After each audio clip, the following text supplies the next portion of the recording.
Samantala, hinimok naman ni Vice Presidential Advisor on Poverty Alleviation, Secretary Larry Gadon, si Vice President Sara Duterte na magbitiw na sa kanyang kasalukuyang posisyon.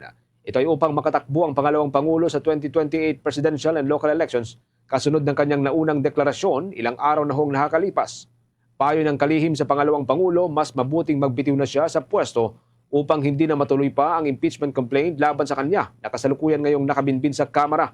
Nagpahayag din ng kalihim ng kanyang kagustuhan na tumakbo talaga sa halalan na ang pangalawang Pangulo upang mapahiya umano siya sa palaging sinasabi ng kanyang kampo na ang pamilya Duterte ang nagpanalo kay Pangulong Ferdinand Marcos Jr.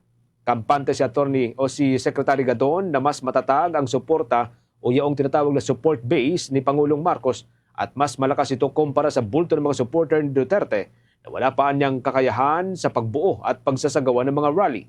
Sa kabila nito ay nanindigan si Gadon na ang maagang deklarasyon ni VP Sara na tumakbo sa pagkapangulo ay magsisilbing defense mechanism niya ukol sa posibleng pag-usad ng impeachment complaint laban sa kanya.